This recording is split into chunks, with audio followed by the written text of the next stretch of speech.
All right, it is indeed a very, very good morning to you. Thank you so much for joining us this morning. It is the 5th of April.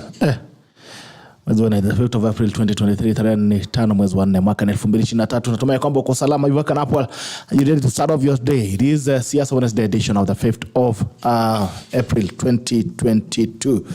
It begins right now. Kama kawaida, please when you join in, like when you like, we get to know. If you're watching us, I'm like share. When you share, you give someone else an opportunity to watch the broadcast. When you join in, please like when you like, we get to know that you're watching us. And after like, please share. When you share, you give someone else an opportunity to watch the broadcast. Leo, it's today it's ladies night, which is morning. Okay, ladies morning. I'm sandwiched in between two women, Msoo, Noni, and Whitney, Micheni. So we're going to have a conversation this morning around the issues that are happening in the country. Handshake, is it there or not? 1 minute it's here, the next one it's gone. It's like a mirage. And also the happenings that are as well going on in the country. What is the way forward on the issues that are affecting Kenyans? And it seems like also the politicians are reducing their demands. It's no longer about the state of the economy. It's about the cost of unga na mwananchi. Sasa nikuzungumza watu wanasema hii ni yangu, nataka hivi, nataka vile. Baba amesema sasa irreducible minimum. Anasema nataka mambo ya national accord kama 208. Right? So we have that conversation shortly. Anasema sound, please confirm that you can have sound this morning. Kama kawaida twende mbele za Mungu tuombe, alafu tukirudi basi nakuja kujua nani ameweza kuamka. Msoo, ulisema unatuombe. Naomba. Morning everyone. I didn't mean it, but I can pray. Can I sing a prayer like the national anthem? How do you mean you didn't mean it? Unajua mimi ni bishop ndio kucheza na kazi ya Mungu. Hapana. No, I said it on a light note. I was late. No, as a bishop you have to take it very serious. You have to take me and my ministry very serious. Wow, I will never joke about that. So I will sing a prayer. I can call thunder now. As I taradi. So let us pray. Tunaomba uwepo wako enda nasi, ewe Bwana wa majeshi tusikie. Kama huendi nasi, hatuwezi kutoka hapa, hatuwezi peke yetu, nenda nasi. Tutavua mapambo yetu,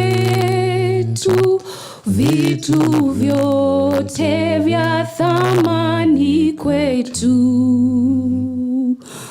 Nyoyo zetu twaleta mbele zako, tutakase na utembee nasi.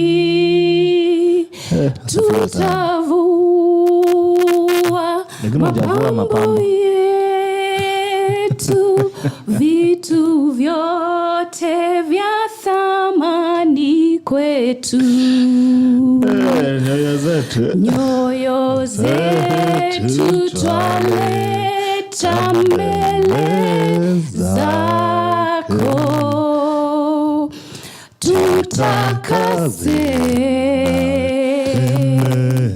na utembe nasi. Hallelujah.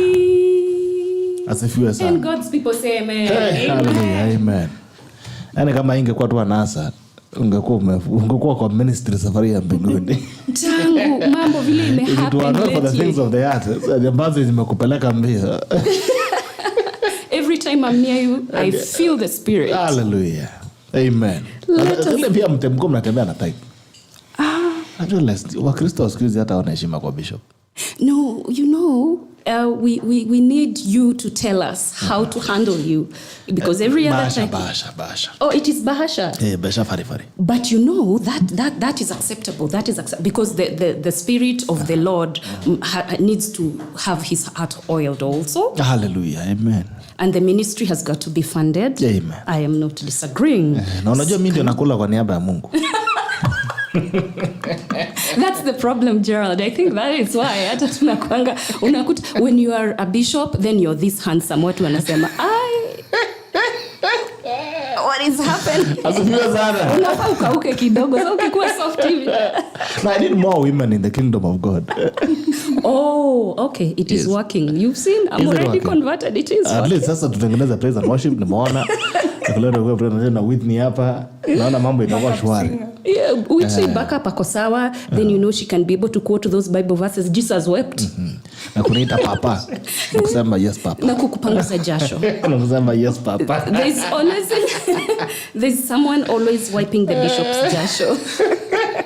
Good morning everyone. It's the 5th of April 2023.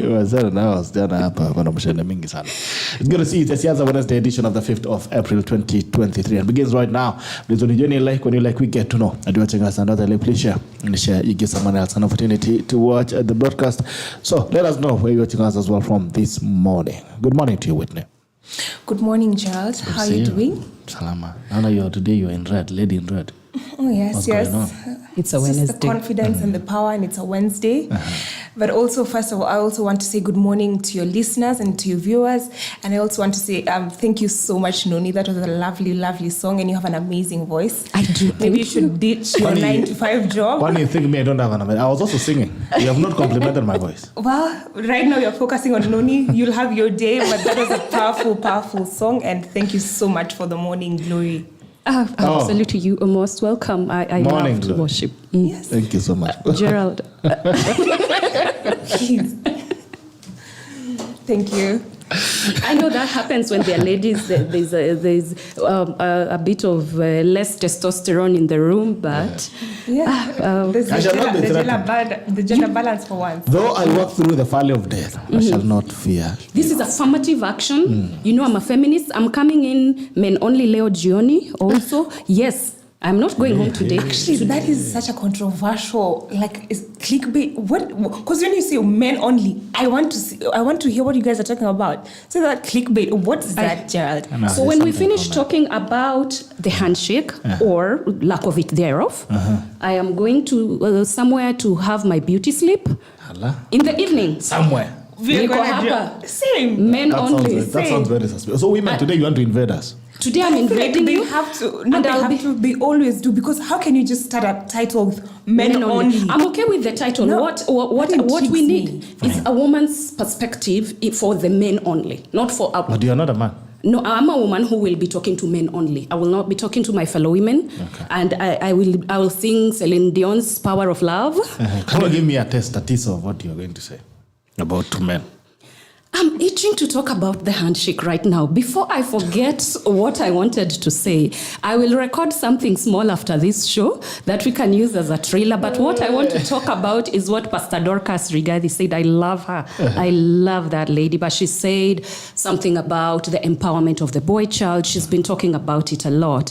And to me, as a person who's a really, really big fan of her, I was like, nah, I'm not feeling that. Because I don't see why boys are being empowered, because they already are not disempowered. It's a patriarchal society. Yeah, I think it's just a PR thing. And as a leader, I'm not surprised she's saying that, because she cannot focus on. And in fact, she's a mom of boys also. So she's talking from a personal experience, and also as a leader, she would want, as a pastor, she has seen what has been happening to boys on the low key. My emphasis normally when it comes to girl-child empowerment is because of centuries of disempowerment on problems like those. And every time when I'm tuned into Men Only, or maybe when I miss it and I watch it later, I look at the way you're discussing about it's like the middle class man. We are not looking about the marginalized man and the man who kondani mashinani and what is the approach towards women. So these are just people who've gone to group of schools or to formal education, and they're talking about what they feel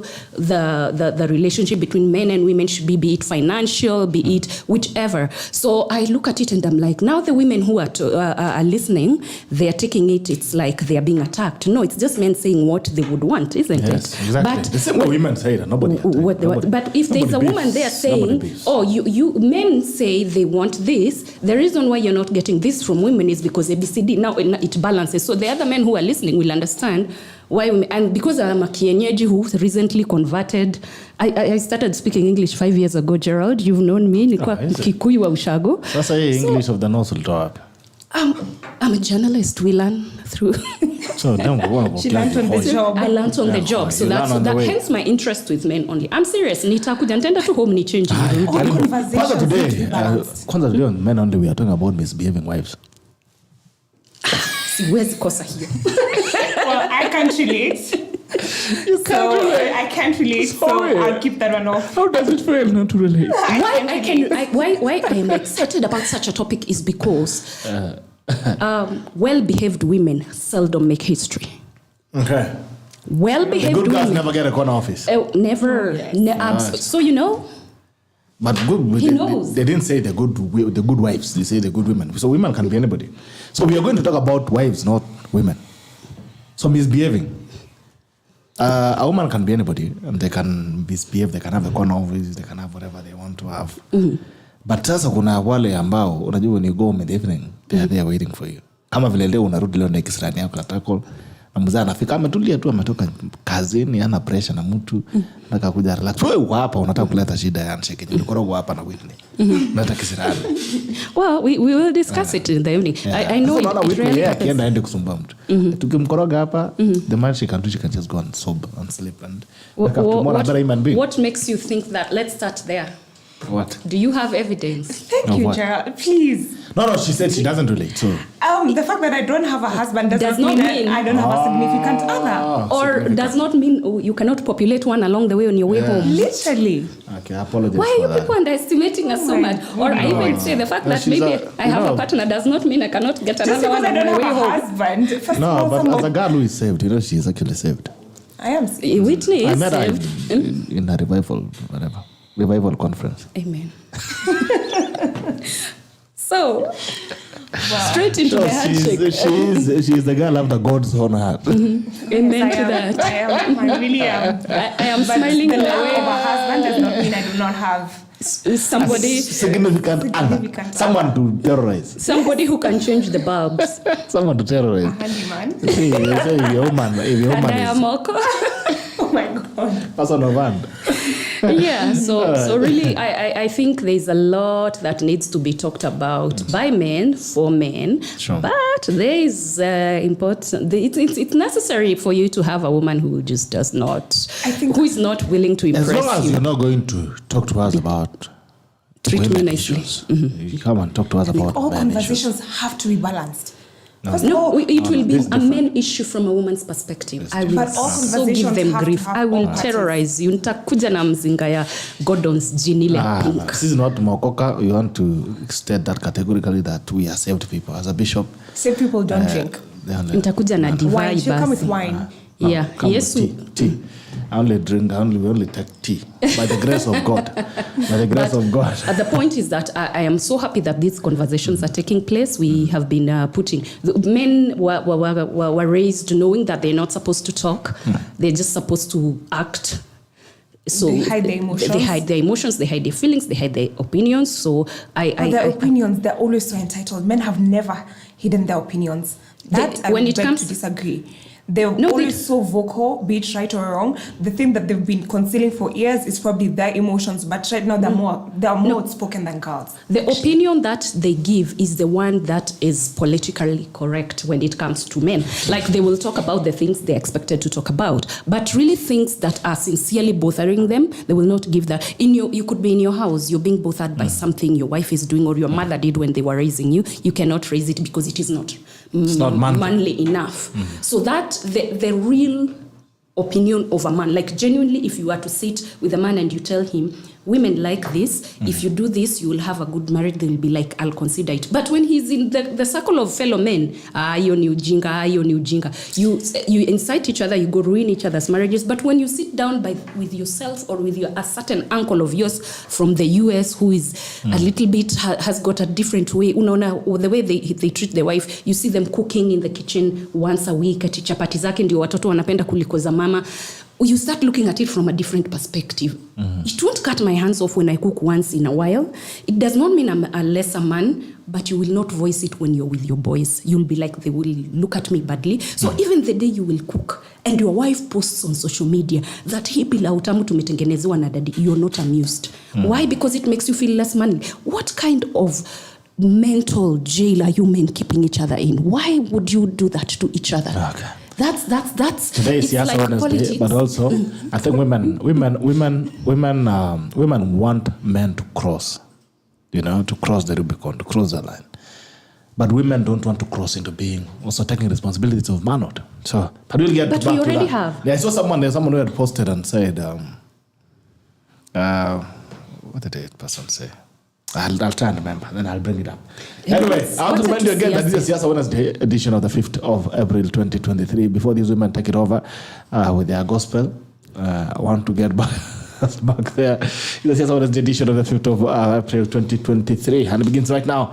Mungalito continue. Good morning, all the way from Convent United Kingdom. Good to see you. John Gerona, good to see you, John. How are you? Good morning to you. Thank you so much for always staying up late to tune in and have a conversation with us tonight. I know it's tonight, wherever you are. Good evening. Hope you're doing well. Johnson Hayo, sound please. Tuko ndani. Sheila Wanja na Kesa, morning please confirm Nakuru tuned in. No West Bank ad mitambo nini. Sauti ipo. Just what Kimgen, good morning Tinget. Good morning to you Sheila. Iko sawa mkuu, asante. Hey Pato, good morning from Upper Hill.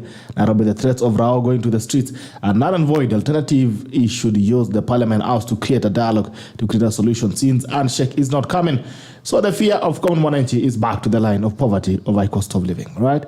Marala Samburu County, Uyuni Johnson Hayo, Karokiwa Masi. Good to see you, Karokiwa Masi from Kayole. It's been a while. Watu wanyere, Nairobi wa Kayole. Good to see you, Karokiwa Masi. And it's a pleasure to have you. See, hii mwaka umepotea sana. Henry Mutegi niko ndani Bitok watching from Tharaka Nithi. Watu wa Tharaka Nithi, wanasema aje Muga? Muga mono. Yeah. Mambo vipi? Kikwacheri, I hope your prayer see you in months time. Okay, you're gone Julius Bomaris. I'm just going to see you. Good to see you. You're gone Julius from Bomaris. Mam Brenda, tuned in from Nairobi. Good to see you, mami. Chris Konga, good voice Msoo. Mesema unaimba kutoka tick.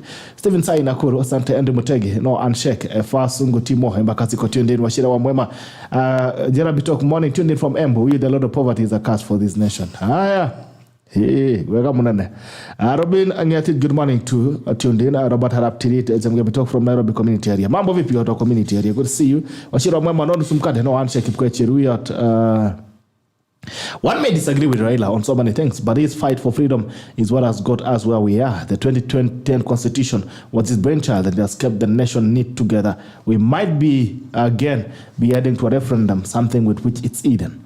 Let's go from Zero to represent. Mambo vipi watu Mombasa? Assalamu alaikum.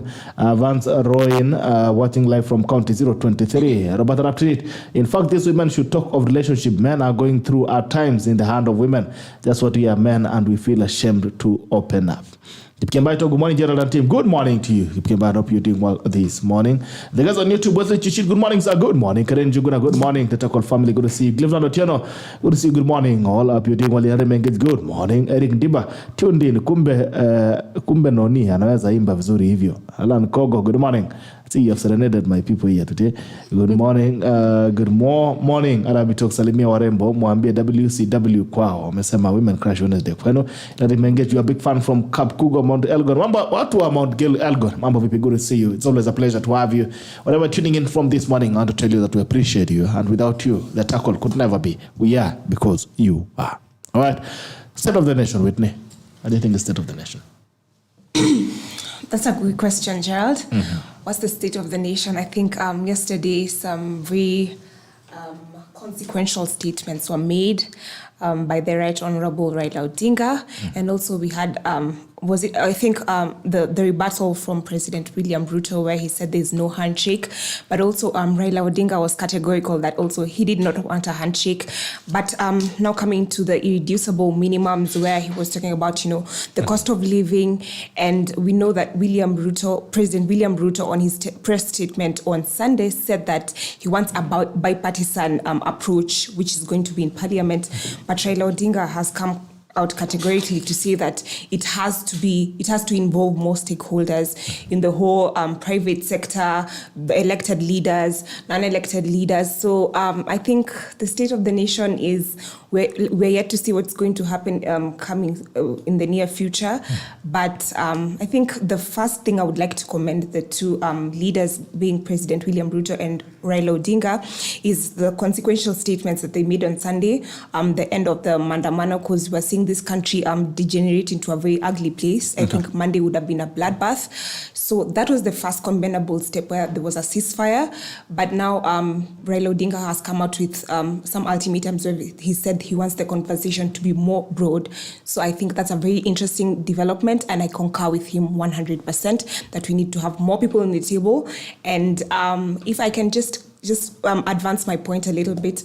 I think the first reason why the minority went to the streets for the demonstration is because they did not have a channel to air their grievances. Parliament was also one of those channels where they could not air their grievances. So there's no way that we can say we're going to Parliament to resolve these issues. And the first thing is we went for the demonstrations because we could not air them in Parliament. Because Parliament, we will have to say it's the weakest link in our democracy. It has been captured since President William Ruto was declared as president, even before the Supreme Court ruling, which affirmed his presidency. So I think Parliament has been captured. It is the weakest link in our democracy. There's no way we can count on it to, advance these very many cross-cutting issues in the country. So I do agree with the Right Honourable Raila Odinga that we need to have the private sector, we need to have the public sector, many leaders across the divide. And yes, so let's see how President William Ruto will respond to this. But I think it's a very welcome move from the minority side. Right. Even before I go to the exact points of the demands that Raila Odinga is making, Msoo, what is the state of the nation? Ukikaa hivyo unasikia hali anga ikoaje? State of the economy, state of social, state of our societies, state of everything. As ukikaa hivyo unasikia namna gani? Gerald, it's very difficult to be able to analyze the state of our nation lately because things are sporadic. They're changing by the minute. Well, of course, society is dynamic. You expect things to change every other day. But at this point, you cannot say yay or nay confidently because you never know what's going to happen tomorrow. When we had the elections and they were disputed, those were ordinary happenings in a nation.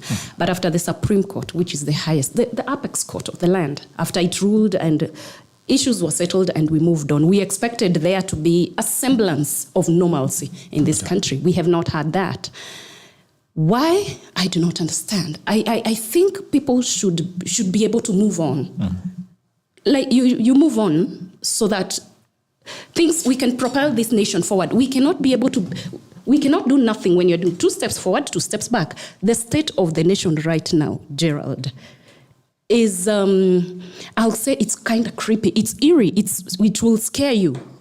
We have a government in place. We have an opposition in place. But they cannot be able to work the way governments work with their oppositions. Let's start with something that one of the people has commented and said, the 2010 Constitution is the brainchild of Raila Odinga. Are you kidding me? How is it his brainchild? How is it not? It is not his brainchild. Let's start with he was in detention for treason when the clamor for this constitution started.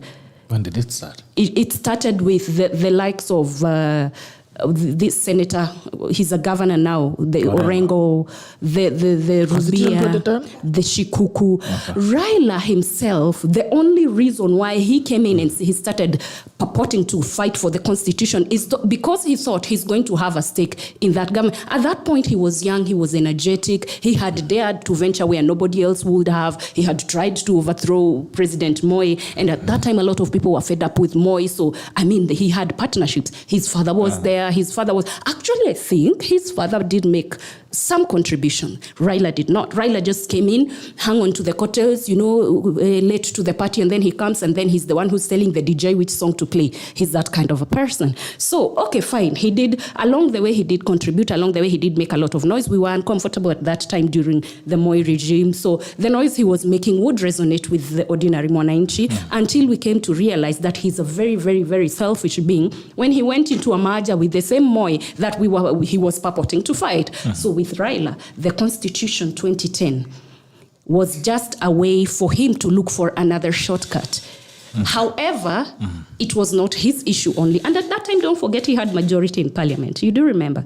So a lot of the things in this constitution were really Raila ideas, him and his proteges and his cronies and his group. So there's a lot of things in this constitution, including the bicameral house, including the way IEBC is constituted and instituted. A lot of our institutions a lot of the things that were changed in our constitution, he had agreed with that because it seemed like it would work in his favor. So right now, when somebody says it is his brainchild, then in the same breath, this beautiful lady, Whitney, very smart, very sharp lady, says parliament is the weakest link in the democracy. Make me understand.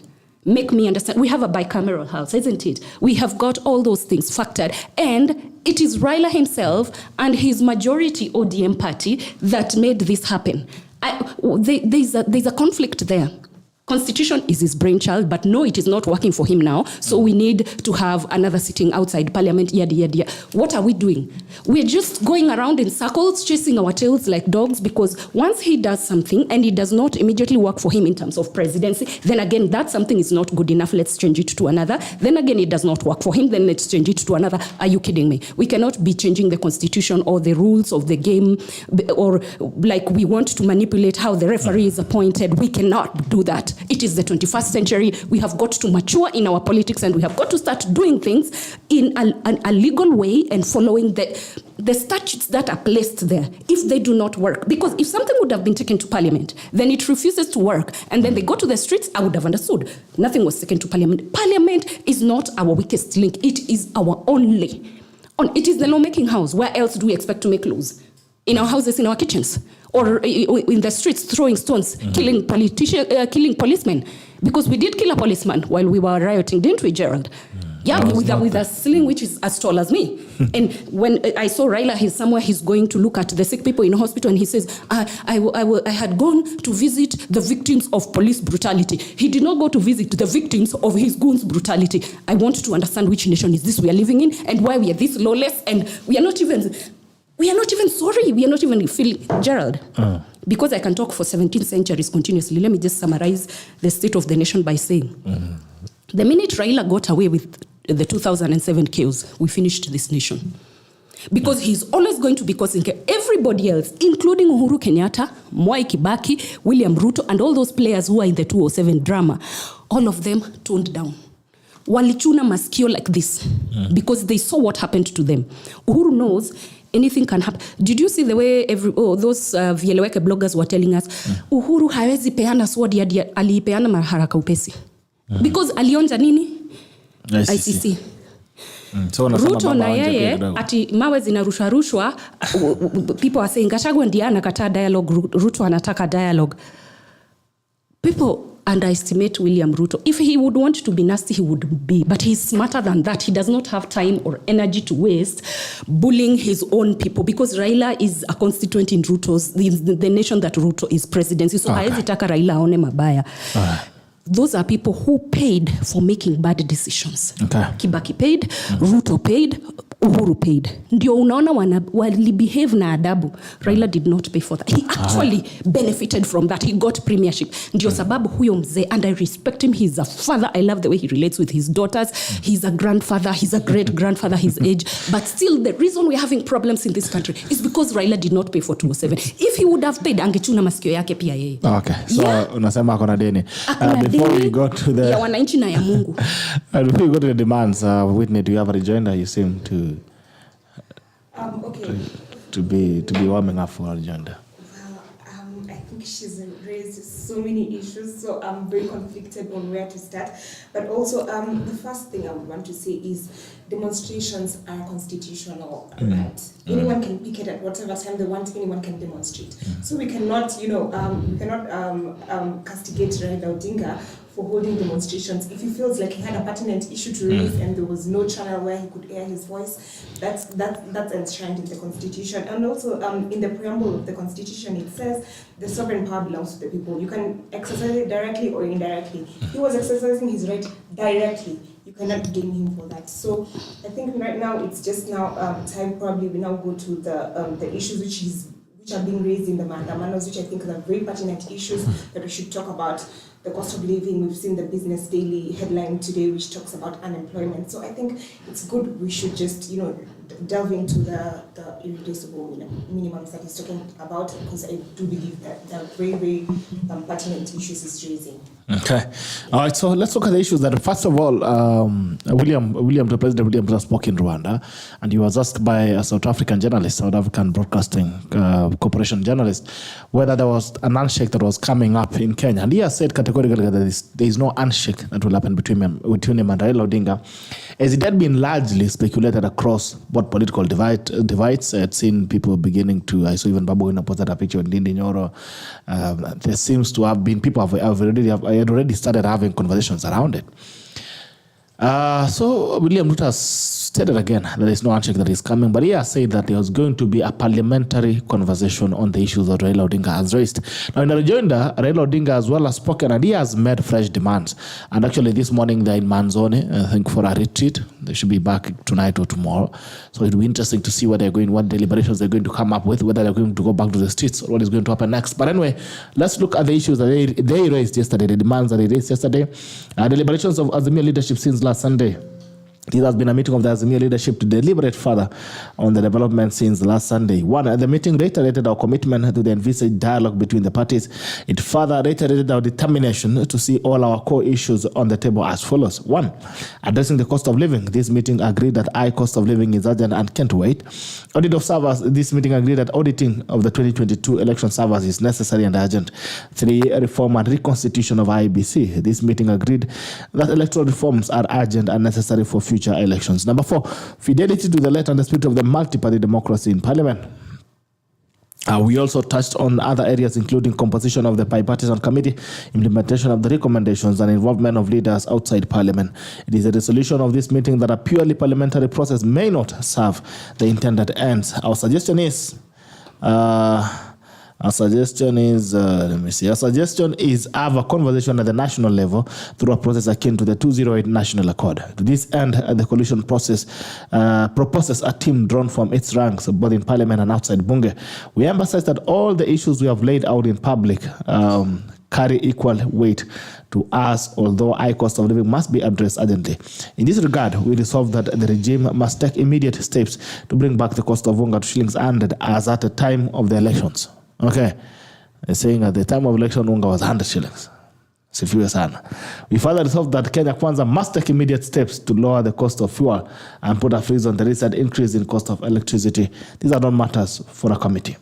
All right. Further, we resolved that the state must immediately take up the cost or waive all medical bills of the victims of police brutality, including journalists, and at the last expense cost of those who lost their lives. Okay. Finally, we assure our people and Kenyans that our eyes are on firmly on the ball, and reiterate that we shall go back to the people as the earliest sign of lack of seriousness by the other side. Azimio One Kenya Coalition on the 4th of April 2023. Whitney, do you associate with those demands? For the majority part, yes, I do. But, which one? Okay, and which one do you disassociate? Okay, I would need to go back to the statements. But okay, the first issue that they're raising, which they've said which is the number one priority, is the cost of living, which I fully resonate with. When we're talking about the cost of living, we're talking about the price of food, which is probably, he's talking about prices of unga to go back to 100 shillings as it was in the time for the elections. But as we've seen in the Kenya National Bureau statistics, in March, the inflation rate was still at 9.2%, and the food costs rose by 13.6%. So that is something I totally resonate with. In the current economic climate, there's no way food prices could be increasing, and then when we're not raising an issue about that. Secondly, we're also talking about the cost, under the cost of living, we're also talking about the cost of power. We've seen that the costs of power are going to be increasing because the tariffs are being increased. So when President William Ruto was campaigning, I do believe he said that he would negotiate with the independent power producers. Since he assumed office, we've not heard of that conversation again. And you know, as today is 5th of April, from 1st of April, the prices of electricity are going up. That we need to have a conversation. Thirdly, the cost of fuel. We've seen in the dailies yesterday, they were talking about how the fuel consumption has gone down.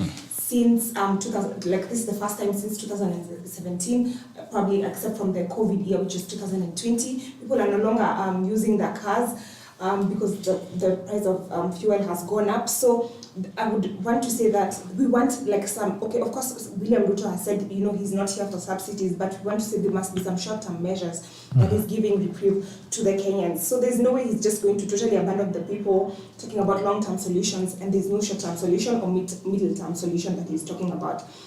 Fourthly, the unemployment is the biggest crisis in Kenya. Cost of living and unemployment, which is probably just a cross-cutting issue. We've seen that 67% of Kenyans are unemployed, and also a larger percentage has lost hope, and there's nothing bad like leading a hopeless nation. So I think there's some very many issues, and also electoral justice. I do believe that there's some questions which need to be heard about the composition of the IEBC and also the selection panel. So I do believe there's some issues which are cross-cutting, and I do not believe this is a conversation for Kenya Kwanza or Azimio. I think it's for all 50 million Kenyans to have this conversation.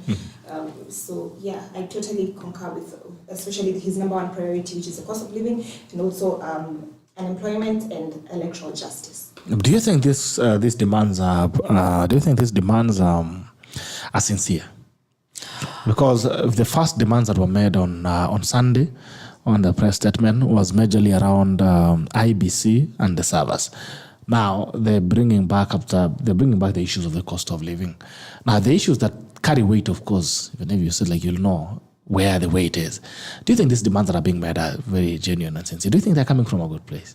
Yeah, that's a very What's your feeling? Okay, I do believe that the cost of living has been an issue since December, since the 100 days lapsed, and Kenya Kwanza did not fulfill its election pledges. I do believe they started the conversation about the cost of living as soon as 100 days of William Ruto's presidency lapsed. So that has been a conversation for the longest time ever. And about his intentions, I would like to say, as the Lord says, only He knows the intentions. Judges the heart. Exactly. So God Hallelujah. knows his intentions, but I do believe that he's genuine in this for lowering the cost of living. Do you believe just towards the elections the cost of living was cheaper? For instance, he says unga was 100 shillings. Unakulanga ugali? Pardon? Unakulanga ugali ama unakula noodles?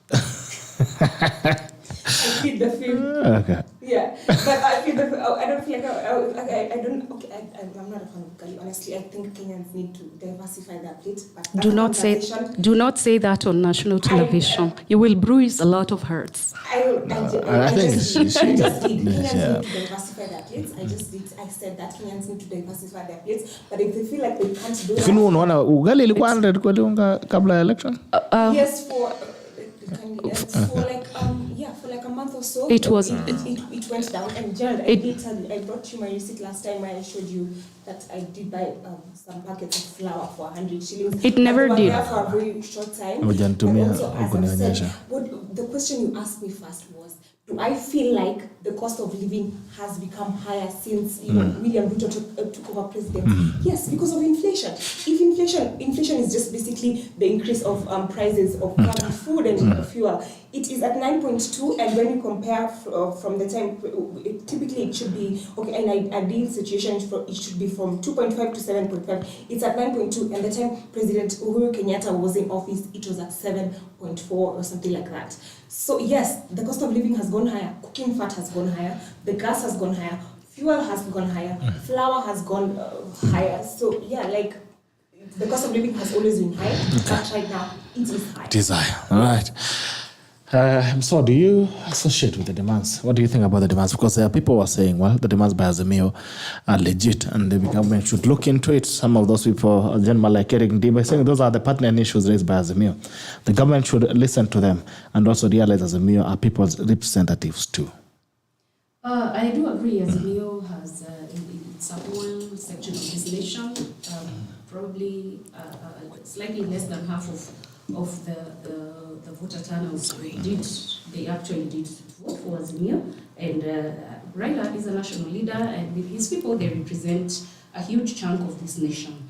Having said that, I would want to reiterate, even if they would have been representing 1% of the nation, their voices would still matter. At any given point, there is no time that the voice of anyone in this country, no matter which side of the political divide they subscribe to, there is no time anyone will not matter. However, let us start with the issue that they raised. In a nutshell, I see a lot of insincerity in that. Why? Because do not forget that the entire team, the entire Azimio team, for the last 4 years, they were very close to the powers that be. That included the same William Ruto, who was the second in command at that time. Let me not use that word, second in command. I find it very offensive. Let's just say he was the deputy president in the previous regime, where Raila called more shots than Ruto himself, or so his people used to tell us. Well, that reality is a different story. At that time, which is barely a year ago, it's barely 10 months ago, Raila and Honorable Martha Karua, they would tell us to our faces that it is factors beyond the boundaries of this nation that are making the cost of living go high, and that the government is looking into it, and that it is not something that can be microwaved. It is a process. It is an oven business. It has got to be given time to brew. It's not like makali ile pombe ya ethanol. It's like busa. You have to give it time to iive vizuri ndio tulewe vizuri. Having said that, I do agree with Azimio at 100% that something needs to be done about the cost of living, but not by going to the streets and throwing stones and making us close our business. The tackle did not air once, twice. We cannot even be able to reach the people we would want to partner with in business. They're like, let us wait and see. Why? Simply because there's a state of uncertainty in the nation, because somebody is deciding the only way to make unga 100 bob is by going to the street and throwing stones. We have got committees in parliament that number to 1, 2, 3, 4, 5, 20, 30, isn't it? That are there and they are mandated to take care of that. If we were to say that every time, even as people who are in Kenya Kwanza, we have an issue. If I have an issue as Msoo, what will I do? First, I will step to buy probably the PA of my MP or an MP I'm familiar with. I'm like, this bill will add you bonga points. That's how we approach this MP. If you push this in parliament, it will add you bonga points and look like you're a serious person. In the real sense, I'm just being selfish. I want something to be pushed to parliament. That's how I would do it. If parliament fails now, I'm like, guys, especially, I'll give you an example with me who is a feminist. There are issues about women that I look and I'm thinking, government is taking its sweet time. What will I do? I'll probably call one brother. If you want to be an MP from a women club, let us push this something. And then she'll go sit down with me and some other ladies here and there, they're like, let's push a bill to parliament. But if I see it's not working, I'll be like, mama, I go look for Jerry Wamwigwi, tuende barabara. But we have tried the what? The formal process that is there in place. Because do not forget, and I've said this one was started, this constitution was done by 75% of the people who are in leadership right now contributed to this constitution, didn't they? They wanted a situation where we do not have to cause chaos and claw at each other when we want to resolve an issue. That is why it is actually said to be one of the most comprehensive constitutions in the world. Why? Because it is taking care of these things, Gerald. Sincerely speaking, the cost of living, there is a committee that in parliament, not one, even the committee in agriculture, the committees, the name those committees. In fact, I have got a list of them here, but I am finding it so difficult to understand why they feel they cannot sit as parliamentarians themselves, because they are also members of these committees that deal with such things, and they can be able to talk about subsidy, why not subsidy, and why yes, stimuli. Do not forget the argument against subsidy. One, it went to wrong pockets. That's gossip. We were not shown the paperwork that shown it went to wrong pockets, but we assume it did because we did not feel the lowering of the price of unga. But the preference of stimuli to subsidy, what Ruto did is inject stimuli. Injecting stimuli is like buying a derivative. Like you input a certain amount of funds somewhere and expect to reap from it from the mid to long term. It is a mid to long term solution. Like if we inject stimuli, we lower the prices of fertilizer, that will mean the cost of farming will go down. So the cost of living is high, as Azimio. Absolutely, I do agree with Azimio that the cost of living is high, Gerald, but lowering it is not going to be done through picketing when we have not tried the parliamentary way that can actually be able to do something. Probably consider the stimuli that is being injected into areas, can it be increased? Can we reevaluate the budget? What has been taken to certain areas, it be reduced, then it is injected in a certain direction. And those are things that can only be vetted by parliament. When Raila and his team are picketing, he has put a lot of lawyers in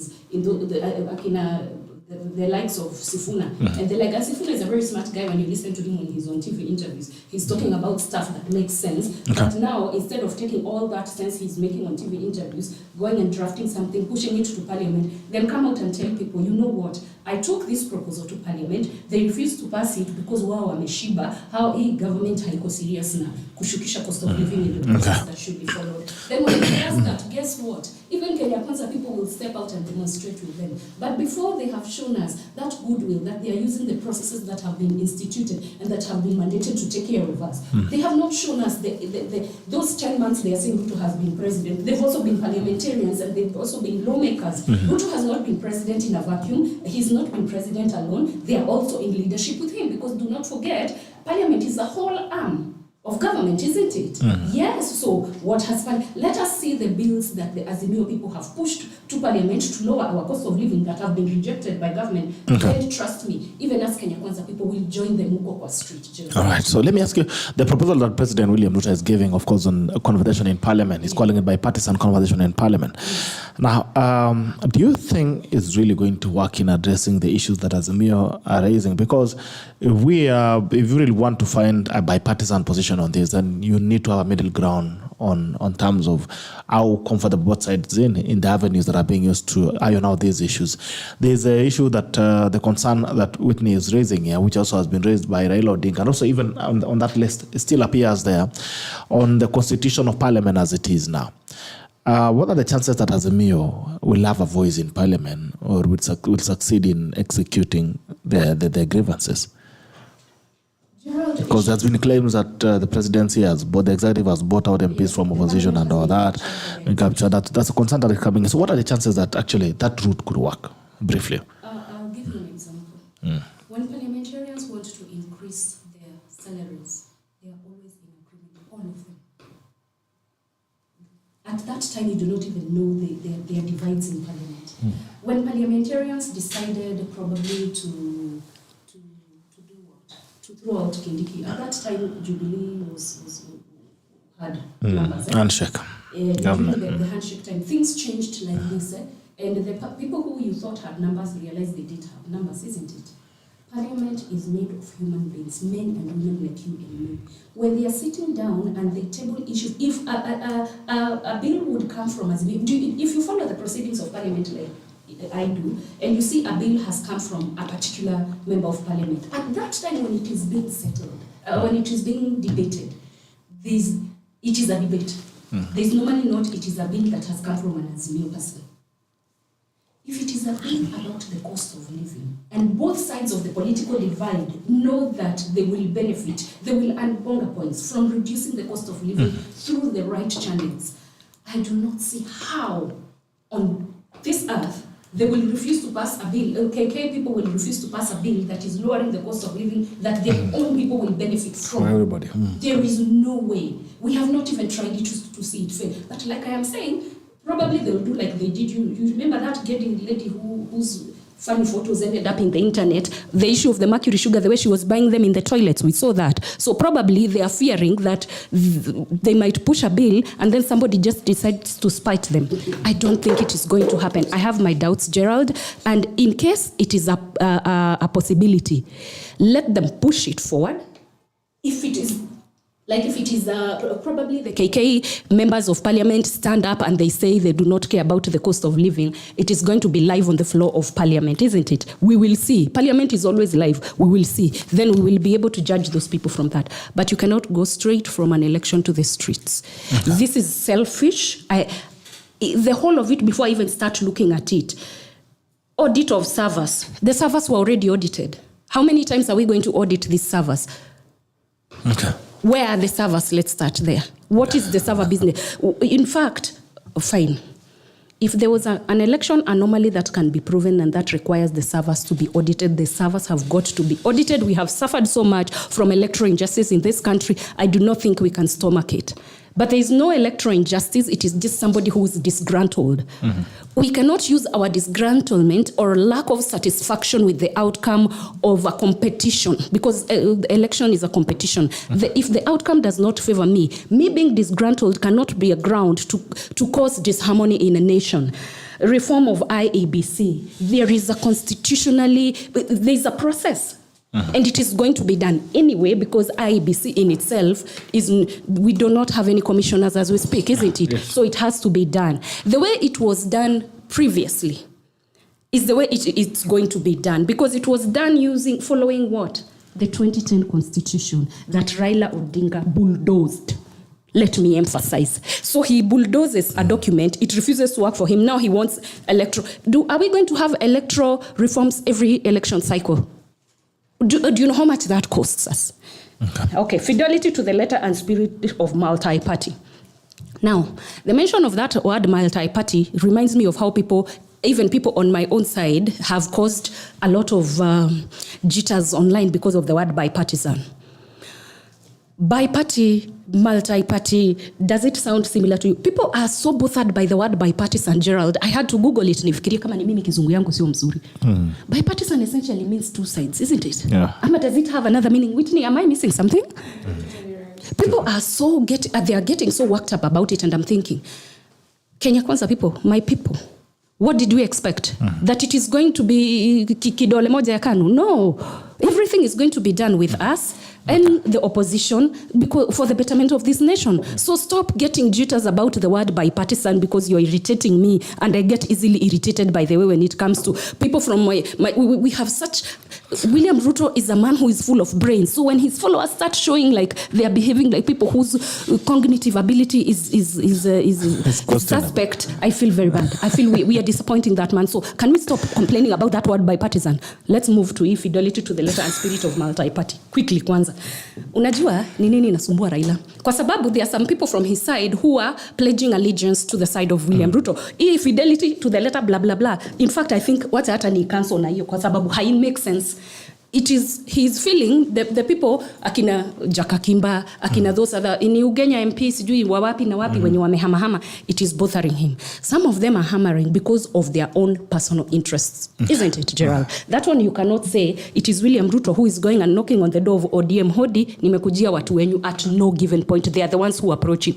Jalango the other day goes to State House for his own ABCD. Nikaona the next thing his clothes are almost being removed at Manzoni, karibu anyanyuliwe juju like a thug. I'm sure even his trouser part of it got torn. They really manhandled that man. And he just went to State House to see the president. The same president, Raila wants to sit down to talk about, through proxies, about what is the problem. If that time Jalango alikuwa ameenda huko, si Raila, na ukienda huko, uambie. Si ingekuwa emissary also. But when he went there, what did they do to him? They manhandled him. They almost broke that man's arm. Haya, tusonge. Kwa hivyo multi-party hiyo tumetoa. It is not a point, Whitney. I'm sorry to say. It's neither here nor there. Just a moment, wacha nimalize hizi, alafu you can blast me. In fact, you can have me for dinner. Masa. Composition of a bipartisan committee hiyo tumeongea about. Can people stop? The time when Ruto came in and there was a proposal that was made for the office of the leader of the official opposition, I also saw guys from Kenya Kwanza say, hiyo ni dalili ya handshake. No. The opposition has got to be recognized and its existence cannot be ignored. We cannot run a nation the way Uhuru was running, trying to operate like... No, we cannot operate like that. So we have got to understand and agree that the opposition will always be there. And William Ruto is beyond a kitchen leader. Now he's a national going international leader, so he's never going to ignore the existence of the opposition. He might not handshake them. He might not bring them to State House and sit next to him or be in bed with them like Uhuru did. But no, he's not going to ignore them. They are his constituents of his nation. So let's let's agree the composition of the bipartisan committee tusisumbuliwe na hiyo. I do not want Raila to start saying he's going to sit Oburu Odinga there the way he normally puts his family in everywhere. So let's have people, church leaders. I want to see Whitney there. Whitney would make a whole lot of sense. She's a really sober person. He has got good people around him. So yeah, I don't have a problem with that bipartisan committee, especially the fact that Ruto is good. I'm sure deep down you would prefer the opposition stay in opposition and government stay in government. But as a leader, you sit like this and say, we need to talk and we need to work together. Okay. However, let us do it within the law. Implementation of this recommendation, we don't have recommendations yet, so I'm not even going to talk about that. Involvement of leaders outside parliament. This one, Gerald, in itself, it has question mark. If we are involving leaders outside parliaments and they are representative of certain groups, say the churches, say probably other bodies, stakeholders, that they are normally involved, people in business, they are always involved in matters that are relating to government. If that is what he's talking about, I do agree. But if he's talking about increasing the proxies that are going to add his voice, it is an effort in futility. It is all for naught. It is not going to work because in the present day, everything is under a microscope, locally and internationally. So if you go now doing those small, trying to have some cards under the table and then you're bringing others on the table, it's not going to work. So it might be necessary to involve leaders who are outside parliament. But let us not forget, by the time we take this proposal to the president, we have got to prove to him that the parliamentary way is not going to work. Like I've said, again, parliament is our lawmaking house, and that's where issues that are national, that's where everybody is represented from either side of the political divide.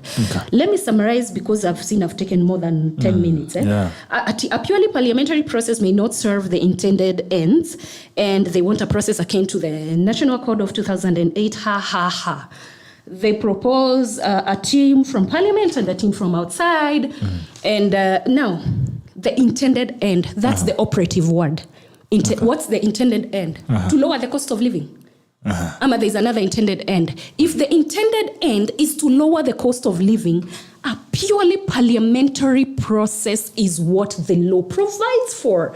But they are feeling it might not work because they do not have numbers in parliament like they did when they gave us the 2010 constitution, where ODM was calling the shot. So that is just why Raila is feeling there are some of my ODM members who might vote against me. It is not about you. My dear Father Raila, it's not about you. The intended end is to lower the cost of living. All those parliamentarians, how many are they? 350. Ni wangapi? All of them have stomachs and they have relatives with stomachs and they want to buy unga at 100 bob. If that's the intended end. Asante. The National Accord. Why is he reminding us? I'm hurt.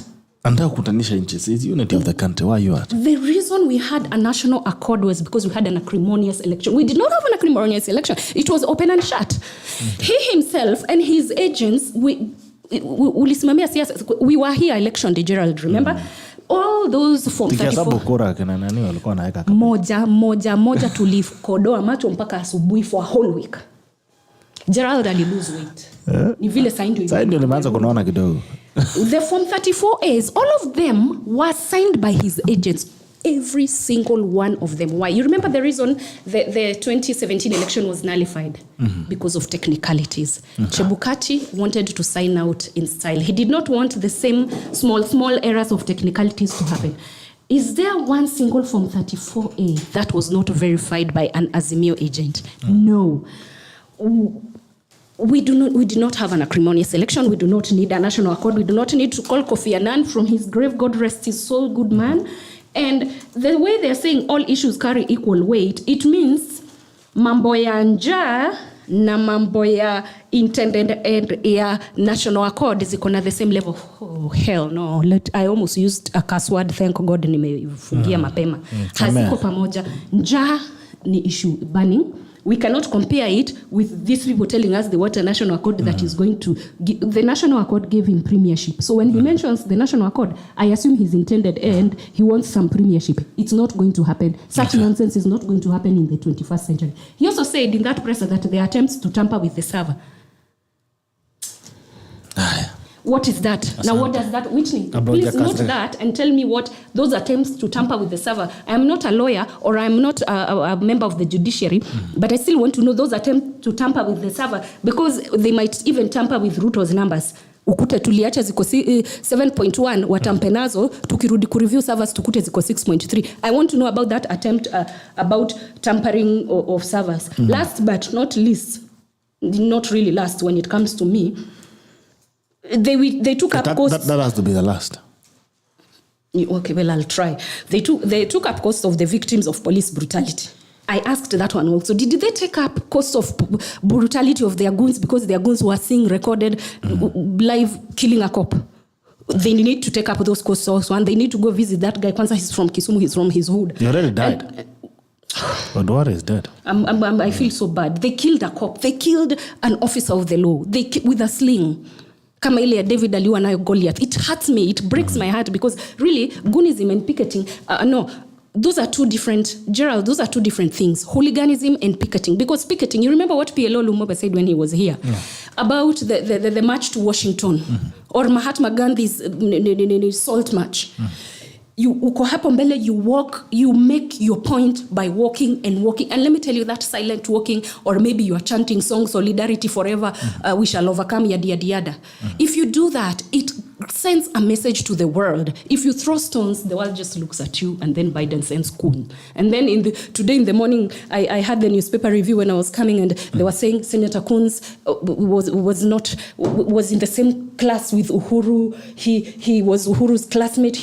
At Amherst, he thinks like him. He started his. What are you telling us? That's neither here nor there. And that's a whole. The way media we are telling. It's no wonder Ekuru Aukot says he never goes to some of those media houses. He only comes to the tackle because some of the things the media says. When they are giving us that story of Senator Coons was in the same class with Uhuru, at the same time they are telling us Senator Coons is the one who told Ruto he must talk to Raila. What nonsense is that? We are mixing issues and we are even looking silly to the international community. That's not. And they're even threatening to go back to the street in a week's time. So that means Senator Kun will have to come back to Kenya, or they were looking for him to be the new Kofi Annan. I guess we have passed that stage. Asante. Makasirika. Yes. Breathe in. Wacha nikunywe maji. Breathe in. Breathe out. Very good. Yeah. Whitney. Even before you give your rejoinder. No, you need some zen. Can I step out? Can I take zen? Then you go and take a breather. Then you come back. Go and breathe. Then you come back. You can meditate. You can do some press-ups. Yes. And an energy drink, maybe. She's clearly expanded. Things are getting out of hand. All right. So even before you give your agenda on that, do you believe the issues that are being raised, forget about the political issues that are being raised, the issues that affect Mwananchi, do you think the political class really cares and does the solutions for the issues that the people have? If we're talking about politicians by you meaning parliamentarians, I do not believe that they have. No, all of them. They're all politicians. Okay. In our old scoop, wakichoto wanachoto na wanasiasa wote. I believe, okay, Gerald, that's a very blanket statement. So I do believe that some who are genuine. That is my intention, actually. Yeah, that's I want to blanket it. All politicians. Do you think these guys really have the interest? I will categorically say no. That they do not have the interests of the people at heart. That's why we're saying this bipartisan, quote unquote, bipartisan talks need to involve everyone in every sector, private sector, public sector. And I would like to very respectfully disagree with Msoo when she says, we should take these issues to Parliament. Parliament has tainted its reputation for the last, I think, like decade or more than that. Probably you would know better. But I do know... Are you trying to suggest I'm too old? No. I would know better. Okay. You would know better. Parliament is an appendage of the executive. It has forever just, passed bills that, are brought by the executive. The issues of the Mwananchi are secondary to its operations in the country. So, we know we've had stories of parliamentarians where they go to the washrooms and they receive brown envelopes. We know when President William Ruto was declared president, we saw some many defectors from our northeastern political party go to his side. We know that ODM rebels who have also gone to Kenya Kwanza. We know that Jubilee parliamentarians who have gone to Kenya Kwanza. So there's absolutely no way you can say we are going to have a bipartisan agreement and you hold hold literally 2/3 of the majority of parliament. So I do believe that is a very disingenuous move by the president to say that the only way he's going to recognize this is by bipartisan talks in parliament, because he knows he controls the whole parliament. And in my view, I also believe that the judiciary has been captured by the executive, I dare say so. And many other institutions like the DPP, the DCI, I do believe they're all under the whims of President William Ruto. So I do believe there are many people who need to be involved in these talks. And now I would also want to say, to ask if this is a constitutional moment for Kenya, where my biggest issue with parliamentarians who are the representatives of the people is when when we elect somebody probably on a Jubilee ticket, tomorrow they're in Kenya Kwanza.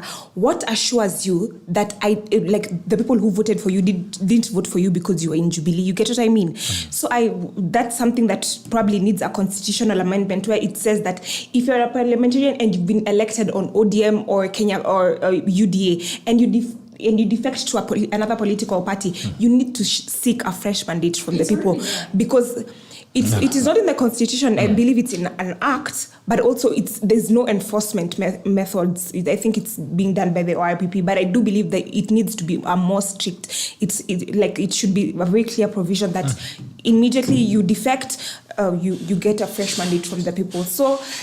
Now, secondly, but what is defecting? How do you define defecting? Because if I disagree, I'm a party leader and I disagree with your stand, I've not defected. I've just disagreed with you.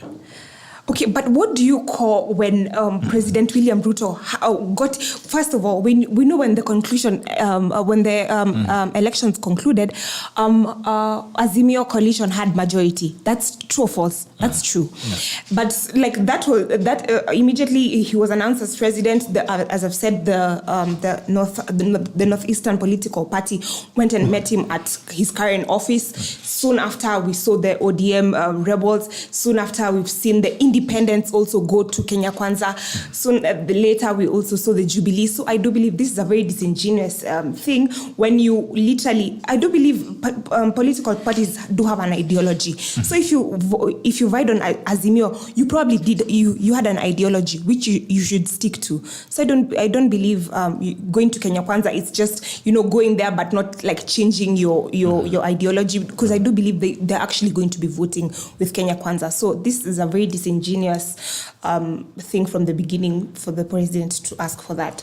And now Msoo also said that she was making assumptions that Raila Odinga, from what he said yesterday, that he wants a process like the National Accord. I do believe he just said the process which involves everyone. Okay. About the end game, no one knows except him. So I don't believe that we just presume she's jumping that, the gun.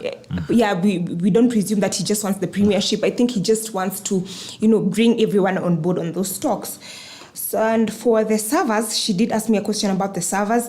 The servers were partially opened. They were not fully opened because the foreigners cited that it would be tantamount to infringing on the intellectual property. Intellectual property. So the servers were not fully opened. And also, as I've said, I think we're in a constitutional moment where we have to ask ourselves, why as a person seeking elective office, why do I have to have agents? And IBC recruit people to go and hold those elections. Why do I need to have my own agents there and the IBC people are there? So I think the many cross-cutting issues that we're talking about. So, and some are genuine, but also some I'm not sure about. Okay. Yeah. All right.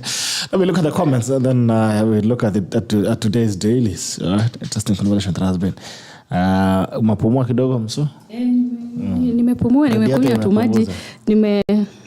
Nimezen kiasi. Okay. Hilary, Gregory Paul Nerito, hi Bitok, good morning to you.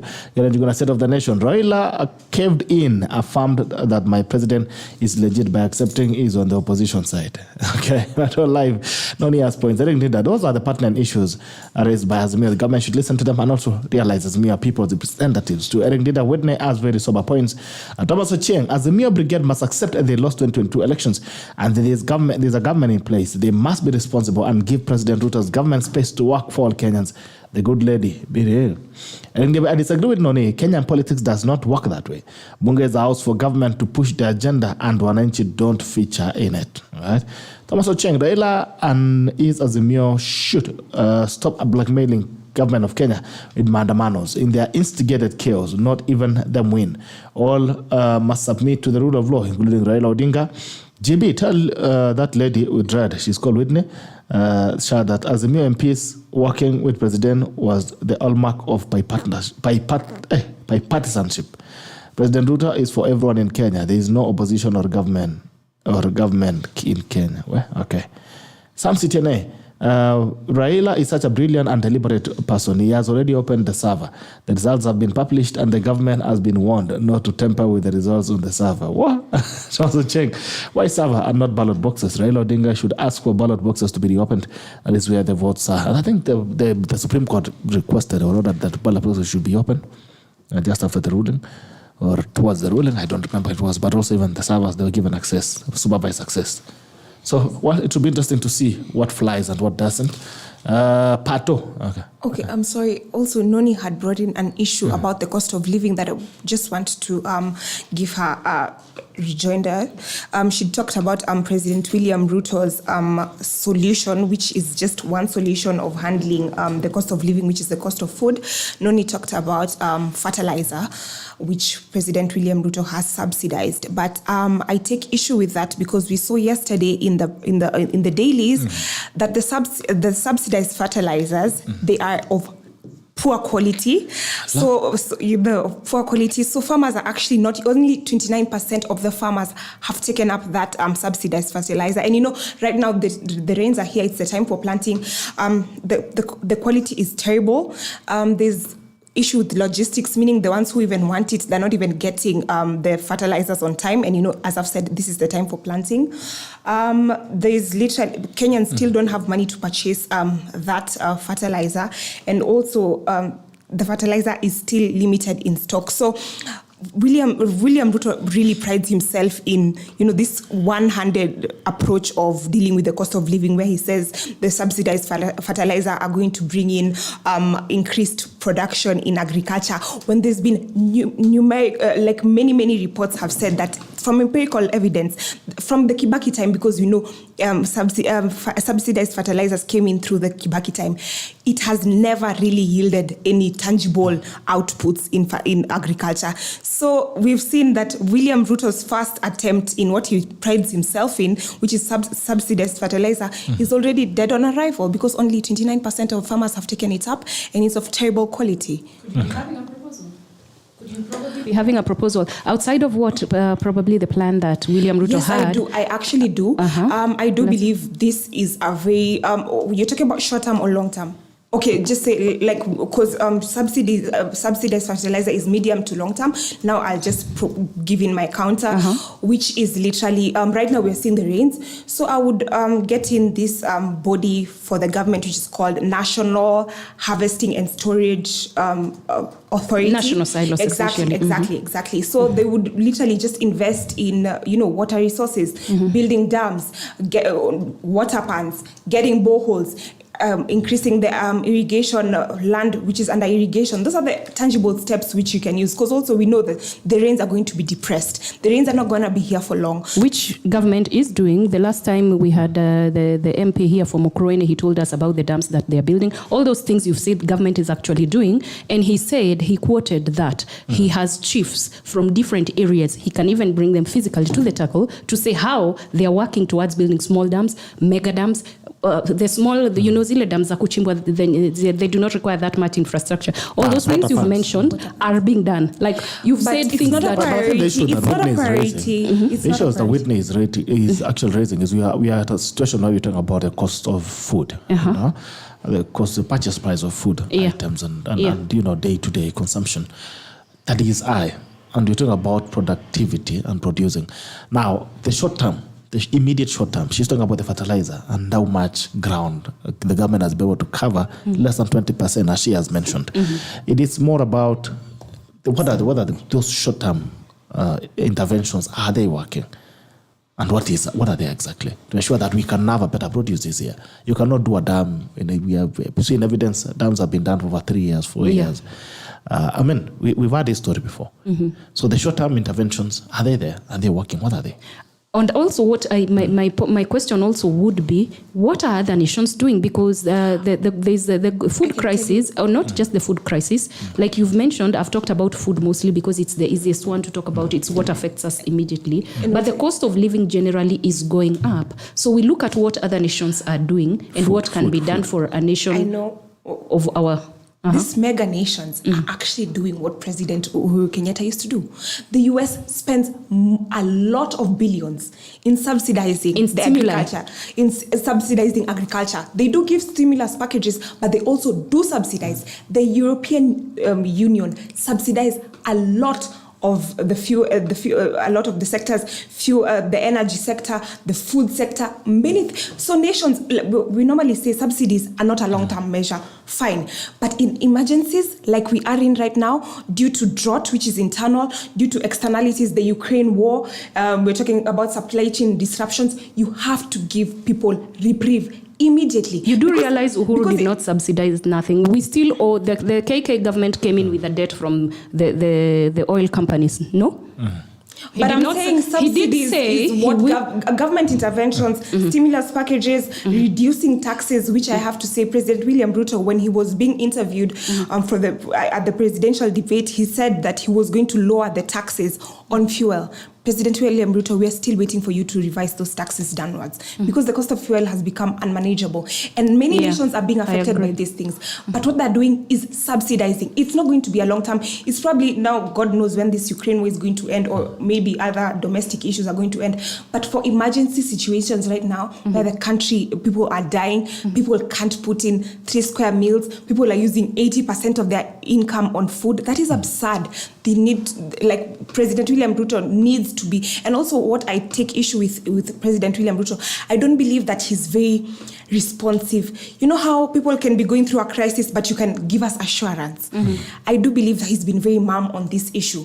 He'll probably come out on one Sunday, say, we have fertilizers, go back to State House. That ends the conversation. I think he needs to be more deliberate in many other options. He needs to give Kenyans more options and immediate term, short term, medium term, long term, fair enough. But I do believe right now he's being insufficient in his delivery to the people of Kenya. I would want to know what is happening in Parliament. In fact, I was trying to access their website and see what's happening in those committees, especially the committee on trade and the committee on budget, and especially when it comes to issues of subsidy and stimuli, and what it is that is being planned, because obviously there's something that is being done. Probably it's not, we are not going to have William Ruto do roadside declarations. He's not being that kind of a person. As much as he is an astute politician, he's not one person who is just going to mumble something out when he hasn't thought it through. So I do agree with you. Probably people who waiting for him to say something about unemployment or about the cost of living will be sitting like this every time he goes to church, and they're waiting to hear him say something. But he's not the kind of person who will just make careless statements that are not well thought through or that are not going to be actioned in close terms. So that, again, because he knows that he's on a microscope, not just locally, not just on his base, but internationally. So I do agree. We would also need to do a little bit homework for ourselves and see what Parliament, because as much as we are trying to say Parliament is not a body, are we proposing we get rid of it? Okay. Yes. All right, 17 minutes past 9, and you've not answered me. On to issues of fertilizer. There's a rollout on subsidy. Yes, you mentioned about subsidizing production. I want to know how much ground has it covered? You see, Gerald, when it comes to issues that are doing with those bodies that are dealing with agriculture and agricultural products, from history, even the cereals board itself that buys cereals from farmers has been having its issues. Government bodies themselves that are mandated to do something. We could have a declaration that is done by a president. Then the implementation is a problem. That is something I've talked about on this show. We do not need to have new laws. We need to have the current ones being implemented, and everything that is being said and that is being deliberated upon from all corners by the executive, by the judiciary, and by parliament itself to be executed. Okay. Execution is our problem. So yes, I have seen those complaints. There's a lot of complaints in farmers, especially farmers in the Rift Valley, because they were just waiting like this for the rain to drop so that they do their thing, and they would have wanted by the time their the rain comes, they've already planted and they've already, done whatever it is that is necessary for the soil. So I do agree there's a big gap. There's a big gap, and we need the guys who are in those committees, especially the Committee for Agriculture, to tell us exactly what we are going to do. Because really we cannot keep arguing on behalf of government and things that have been said to be done are not being done. Then I'm sitting here and I'm wondering, why is it not done? Because and also the quality of fertilizer. When somebody, a farmer or two or three, says, I'm not feeling the quality of this fertilizer, I want to know, have you planted with it and it hasn't worked? Is it a type that you planted with it before? Yes, they say, I have used it before, it did not work. Why did government choose to subsidize that particular fertilizer? In the first place, why is it even being stocked if in itself it's not of a good quality? Right. Also, we know that everything, in every area of a market, Gerald, even in the clothes you're wearing, there's clothes of a certain price and clothes of another price, and they will still cover. At this point, wouldn't it be prudent for government to subsidize the highest quality of fertilizer? Probably they think that will mean we have to input more money, which we probably don't have. So can we say, they do what do we call it? Putting Band-Aid on a gunshot wound, or probably a CPR kind of thing. I think when the Ruto government came in, what they did was first aid and a whole lot of CPR. Right. Now we are several months down the line, and people are demanding answers. 10 minutes to 9:30. I think we've actually belabored on the quality of fertilizer. That as well. That has not been confirmed yet, because we don't have credible information that it's of poor quality. So for now, it is. That is absolutely unacceptable. No, really? No way I'm just saying it can be reported from official bodies, and then you come and say that. No, unless you have a reference point for that. That's what I'm saying. It's a concern that has been raised. Yes. It's a concern that has been raised. By the farmers themselves. So do you not trust the farmers who are actually doing the planting? I've not met the farmers. Because my point on that, what I wanted information from farmers. My point on that one was Gerald, kindly. Okay, if you're a farmer and you've received fertilizer from the government, please, I would like to have your feedback, so that they're in the minority, because it's just 29% of farmers, and Kenya is an agrarian economy. So there's let's move on from that. We have only 10 minutes. What I would want, Gerald, there's something about we have only 10 minutes. We still have a lot of ground to cover. So let's move on from that. But I would want to get feedback on fertilizer. About that fertilizer, I've asked actually, but I would want really to get next time. So I would want to know what percentage the government has covered in terms of fertilizer distribution. 29. Even before we go to talk about the quality and all that. How much ground have we covered? How many farmers have fertilizer? 29%. 29%. Okay, that is from Azimio. Oh my God. So I want the government position. Atuambie, so that we contrast it. Where do you need? Which data is this you want to cook? I'm not cooking anything. I'm asking. I have said this when is it not comes conjecture. When it comes this is to official data. What's your source? Okay, it's from the dailies, but the dailies did quote a very credible. From the dailies, okay. Yeah, Business Daily. Okay, I would want numbers from the Ministry of Agriculture. I saw Wanyeki. Wanyeki is an astute farmer. So I saw a message he had posted. Something he had posted about he received a message from, the local where he goes to pick up his fertilizer, and he wrote a whole, prose about it. And I sat back, I'm like, that is where we have reached. It's going, like you're getting a text on your message, come pick up your fertilizer. So that means you must have registered. Yeah, you do register. You have the chiefs. You have got to register. Somebody, he said yesterday, that week when Maandamano started, that when the rains are falling, what do Kenyans do? Go to the shambas and start tilling.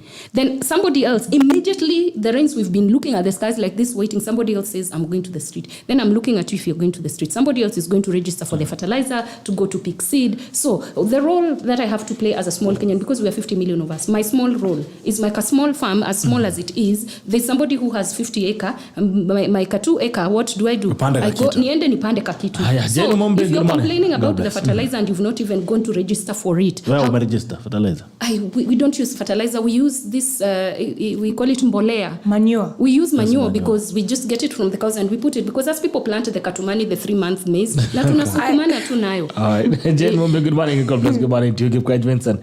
Good morning, sir, from Kasarani. Good to see you. Gogo Small. Good to see you, Gogo. Good morning. Gerald, have a blessed day. Hi, thank you. Maria Skipkuru. It's been a while. Maria, I haven't seen you. Good morning, Team Tackle. Good morning. Alan Kogo. Good morning. Raila is using protests to push for his personal agendas. Nusumkata is a ram. There's a no-go son. Jane Mumbi asking the girl in red, why then do we have a constitution? Why is it about one personality only? Kwane is the cost of living. I for one tribe only. What if the other tribes chose to counter? There are men who fought for democracy. Jeramogi Matiba Ngumba, Reverend Joya, Bishop Muge, etc. Raila does not rank anywhere near them. Joan Gerono, this lady Msoo Noni, she is aware, she knows what to say at the right time. Good work. You make me come back for more. Good to see you, Joan. And good evening. Arab Cheriot Oletuai. Ladies, lovely ladies with smart and strong brains. Future is great for them. The Kikimodoa Matumi, Noni Msoo, Onone. Makofi Dandra Manyata sema hapo kuna fireworks kwa Cheriot. Noni before the interview told us she is the real epitome of feminism. I agree 100%. Judiciary captured, both houses, upper houses and lower houses captured. Some leaders of the opposition captured. The democracy in Kenya is under siege. Kimodo wa Mudemi, well said, Noni. Let them show what they have done in parliament for the work people send them to do, making life bearable. Kiputa Arab Sang, check the guest my which work that. Please confirm. Fina Barkuta, good morning, GB. Good morning to you. Keep Kembai Tor. The main objective goal of Raila is to get a place in government. Once he does that, all these issues raised, even the cost of living, will be an issue. The cost of living was asked to Raila and Matakarwa during last year's elections, and we all asked him how he justified. Kamoto Mutemi, absolutely. At the point of the elections, the Maandamano coalition realized that government is not up to task on cost of living on the legal basis rather than heckling. Joan Jerono, someone seems to be a good one. The best, thank you. Msoo Bele Onabe, a very sober argument by the lady. Sante Kamoto Mutemi. What said? The fear is the amount of people who have different view from him in ODM. Pato Chiwa asked whether she lives in Kenya. We know the 100 shilling unga lasted only for 3 days and was for campaign. Actually, Ruto told us unga ya mia imeisha. And same president was the one who told us that Ukraine war is making the cost of living rise. As the war ended, Sakli Masai, ni kama ilikuwa reversed. Pato Chiwa. The fertilizer is not of low quality. Many of our farmers think they must use DAP, forgetting the nutritional ratio on the NPK. Alright, YouTube pia naona kumwaka moto kidogo. Naomba imechamuka kidogo hapa. Thomas Ocheng, why serve not? I think I don't know. Thomas Ocheng, GB, why bring an Azimio propaganda talking head in your show? I think that's opinion. Ocheng, what's propaganda? How would you rate propaganda? The fertilizer is standard quality, and farms in Uganda, including mine, is actually very good. Believe propaganda at your own risk. Okay. Ulipata fertilizer chain. I also need to get some. Is an agriculture devolved function? What are the county governments doing about fertilizers, food production? Crying for subsidies is very myopic from Azimio Brigade. That's Otieno, Okinda the man. Do our next week thing to see. Sam Otieno, Sam CTNA, formerly a worshippers of American politics. Raila now rejects it. So give Museveni 3 days to guide us to a place where we stop taking lives or destroying property. All right, let's quickly look at the headlines. Daily Nation. Asian president has said that talks failed. The president has said that talks will only take place through parliamentary framework. Ruto Raila clash on ceasefire deal. U-turn Azimio chief takes issue with the president's statement on Sunday, arguing that he fell short of what had been agreed upon by their team of negotiators. He insists that the parliament cannot address all the core issues and suggests a process akin to the 2008 National Accord. You buy your Daily Nation on page 4. D-Day. Okay. D-Day adult filmmaker, president, and $130,000 in Shushman. What is Shushman?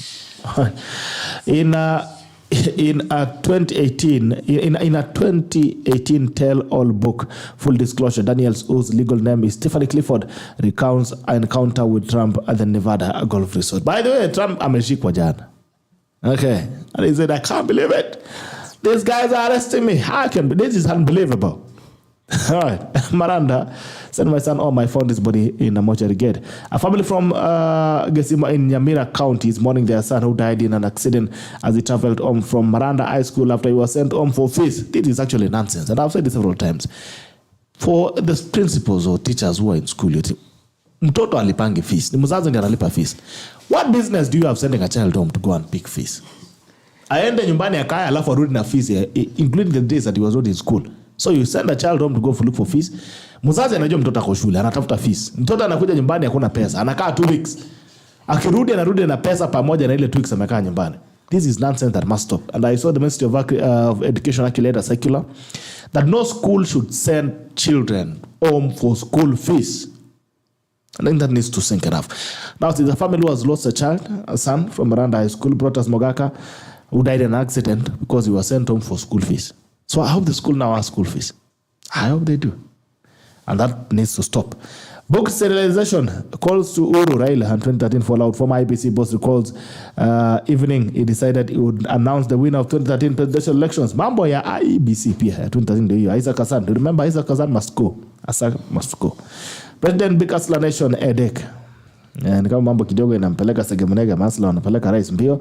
President William Ruto inherited a ticking bomb as the number of jobless youth has nearly doubled in 3 years, and they constitute the majority of the unemployed, taking the longest to find employment. Latest data, Kenya National Bureau of Statistics KNBS shows that number of unemployed youth, these are neither in education nor training, has grown by 68% since 2019. Those are the numbers, all right? The Daily Nation, looking in at the Standard, another school in Kakamega shuts over tainted food. By the way, kuna shule kwa mashule Kakamega zinafunga shule, children are dying. I understand there's some level of poisoning. I don't know. Donald Trump in the dock. Rivals Becca in Copper today clash. The truth on my deal with Ruto. Revelations. Azimio Leader Raila Odinga breaks silence on intrigues behind efforts to broker Sunday ceasefire. With President Ruto's administration, even as the opposition tables fresh demands it wants addressed, as well as proposing new structure of the talks. Coons, Biden's fixer, who struck basis for Kenya's truce. This man who quietly came to Kenya last week struck a basis for political truce and left without a word is the quintessential smooth operator. The story is on page 4. Okay, the history, William Ruto there, quoting William Ruto, the history we have of Handshake is where there was fusion of government and opposition, and the results were very disastrous for Kenya. There wasn't any accountability. The whole system went rogue. Raila Odinga, quoting Raila Odinga, we have never talked about handshake. That is a language coming from the other side. Tell Mr. Gachagua, I don't even want to shake his hand. Ha! Hey, that was going for Riggy G. Riggy G. What does it mean? One, cost of living, election servers, 3 IBC institutions. I think we don't have the partism. I think we addressed that as well. Looking in at the people daily. Now they agree, now they don't. Okay. Money for the age to be released early. Pesa itakuja, amesema hiyo karibu mbili ya wazee katakuwa kanaingia hata kabla mshahara ya serikali. Raila the Star, Raila makes demands and threatens fresh demos. Azimio wants talk similar to 208 National Accord discussion. Ruto and Rwanda for the state trip. Raila visits the injured. Okay. Ruto ako Rwanda, Raila ako hospitali. It's injured. Kenya's fertility treatment too expensive. WHO. That's a story on fertility. Expect more rains till May. Weatherman. Harvest tour will ease stress. Okay. That is Bishop Okinda anasema tukipanda zaidi tutavuna. Taifa leo, Ruto alitucheza. Okay, Rais William Ruto mnamo Jumapili alitupilia mbali baadhi ya matakwa ya kinara wa Azimio Raila Odinga. Imebainika bwana Odinga jana alifichua kuwa wajumbe wake weekend iliyopita walimpelekea rais orodha ya matakwa aliyotaka yatekelezwe kabla ya kusitisha maandamano. Habari kamili ni kwenye ukurasa wa pili wa Taifa Leo. Raila asema rais alizungumzia moja tu kati ya msururu wa masuala walioafikiana awali. Butere Boys nayo yafungwa kufuatia kolera.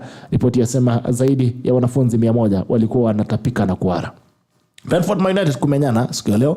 Mafuriko yatatiza usafiri vijijini. Uchukuzi umeathirika pakubwa katika vijiji viwili eneo la Suba baada ya daraja kubomoka. Mfundo hiyo, Trump ajibu mashtaka pale New York. Aliyekuwa rais wa Amerika Donald Trump hatimaye ajisalimisha kwa mwendesha wa mashtaka na kukana mashtaka. Kurasa wa 8 wa Taifa Leo ukiweza kuinunua, anageuza taka kuwa mbolea asilia. Waziri wa muasisi wa taasisi ya Economist Solutions inayoozoa taka na kugeuza kuwa mbolea. Hiyo Taifa Leo. Haya, mambo ndio hiyo kwenye magazeti ya leo. That's it on the newspapers this evening. Now, the issues as we finalize, because 32 minutes past 9 a.m. Is the time. both parties are speaking, and every other person is claiming not to have met each other, but they are saying on what we had agreed. Is that a possibility that these guys already have an agreement? They're only managing you and Msoo, Whitney and Msoo. Is that a possibility that these guys they've already talked about what they want? Because they're saying, oh, William Samoei, sijapatana na Raila, tena sijapatana. Then wanasema tena ile kitu tulisikizana. Walisikizania wapi? So, yeah, possibility that these guys have made a decision. Because I think most of the headlines that I've read out, we have actually discussed. That one is either of two things. Either tunachezwa, which I doubt Ruto would stoop that low, but you never say never with our politicians, because I remember kuhusu Uhuru. Let me tell you. Yes, actually, for me, it took, I was like probably a year postpartum, I was attributing it to hormones. I used to catch feelings and then I would say, no, it is me who is not seeing properly. There is no way Uhuru can just add weight that fast and lose focus that fast, because that happened at the same time. His weight change and the way the things used to run.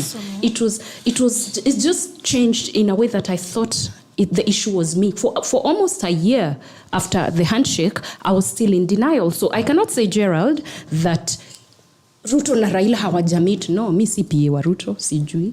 I just speak about, when I speak about Ruto, I don't speak about him as a person. I just mostly refer to his ideology, that he has proven over time what he stands for, and whatever he stands for, I believe in it. Having said that, the kind of man we are talking about is not your ordinary pushover. He is not the kind of person who will do something without properly strategizing for it. We've seen SG Francis Atwoli. We've seen Minor Commander. We've seen a lot of people saying, you know what?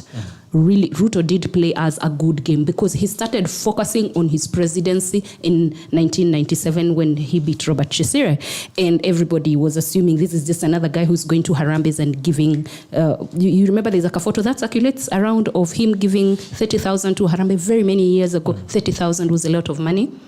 That is the point where that guy thought, I am chasing leadership. So that's not a guy who's going to come and mess his final stretch into statesmanship, because he's going to be an international statesman after his reign. The way he had planned to run things, if he does run them the way he had planned, because people do change, he is looking at being, God knows, I will not say Mandela, because that word has been misused, but he's looking at, global statesmanship.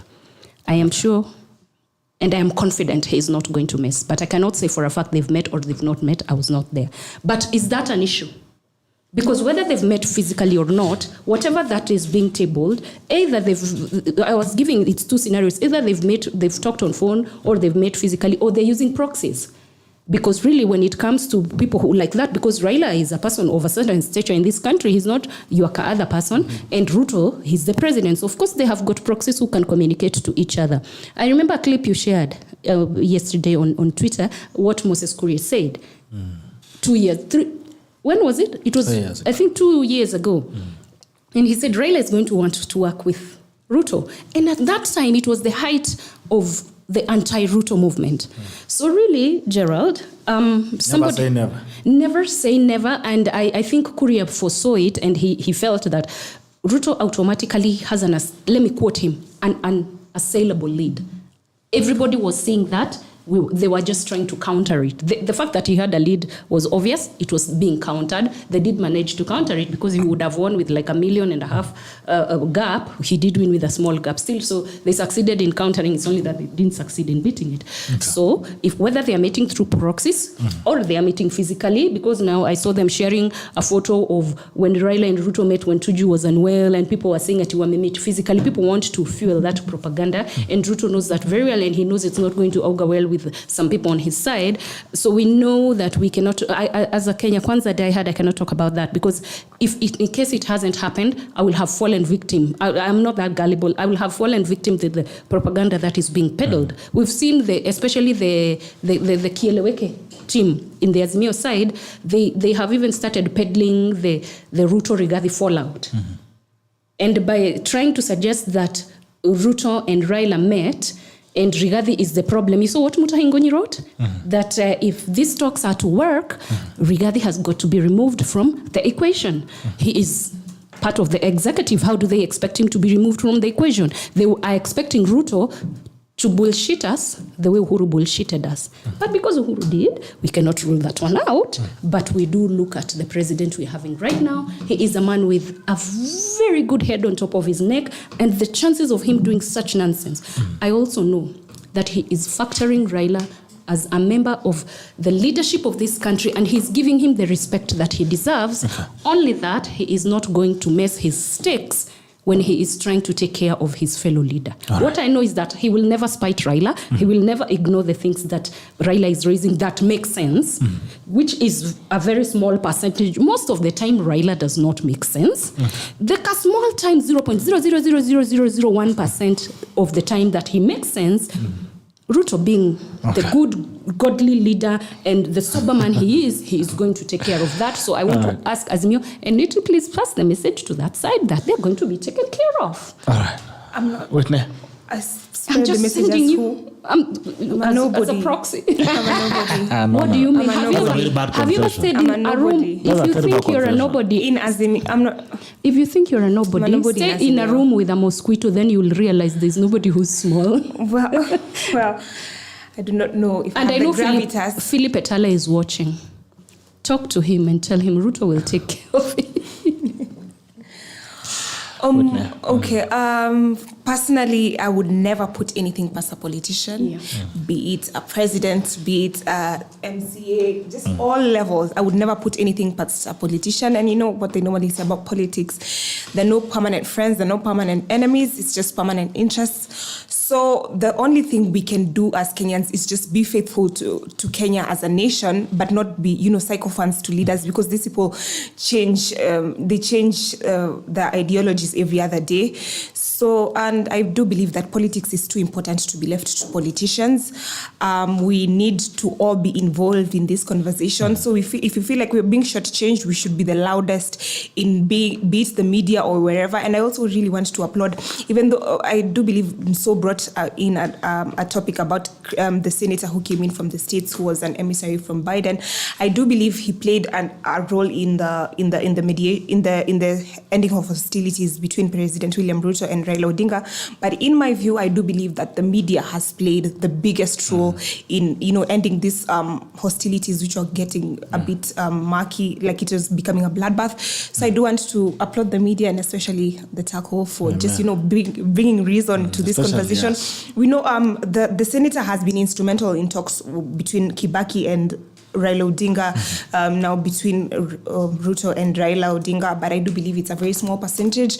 But he's been there for a while, so I do not think you should take issue with him like that. But I do believe the media has brought in so much reason during this time, so I do want to commend them so much.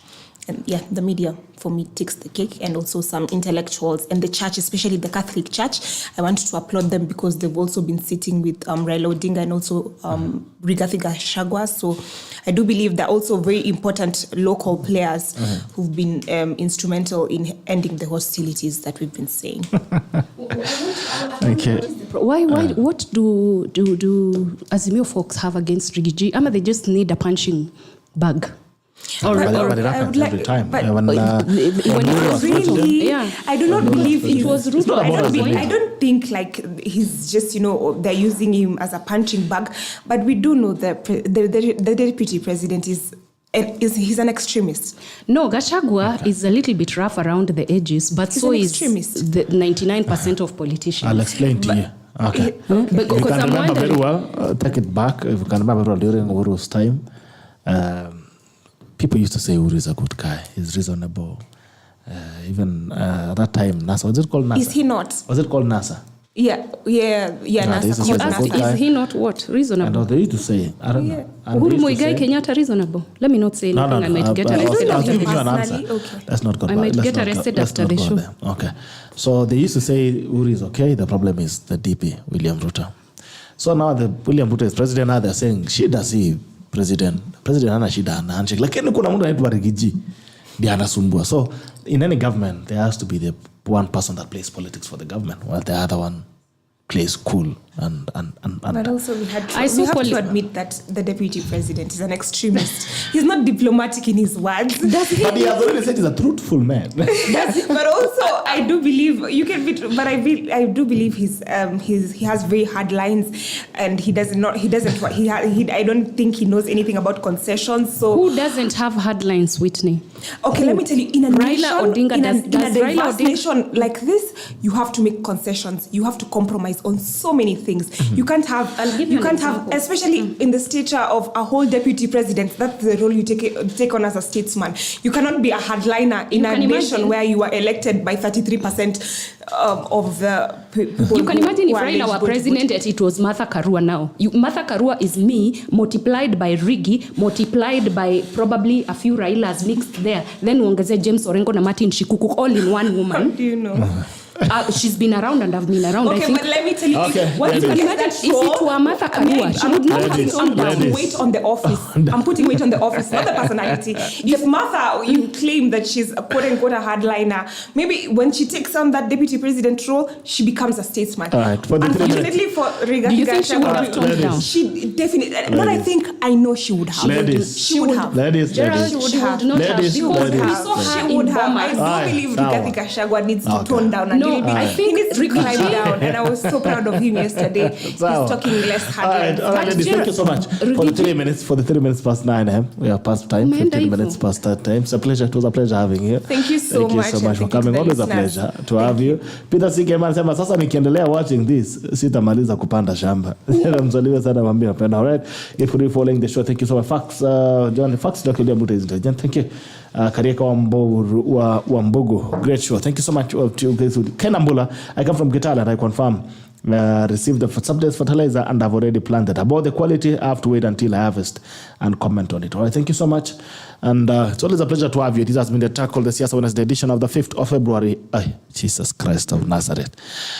The 5th of April 2023. And as a farmer, I still want to remind you that if you're a farmer, kama unafuga kuku, kama unafuga ng'ombe, kama unafuga nguruwe, kama unafuga samaki, nataka kukumbusha kwamba ukitaka kuhakikisha kama unapata chakula nzuri, kisha kama unapata chakula ya mifugo yako kutoka Fugo Feeds kutoka Unga Farm Care East African Limited. You can get your animal feeds from Fugo Feeds, courtesy of Unga Farm Care East Africa Limited. Is all you tell you where you need to get products from Fugo Feeds. One is they are 100% safe. That means that aflatoxin free. The biggest problem is that farmers sometimes have is feed poisoning. You get unaenda ununua chakula unapea mifugo wako kidogo unasikia wanasema wanaumwa na tumbo. Unakuwa na feed poisoning.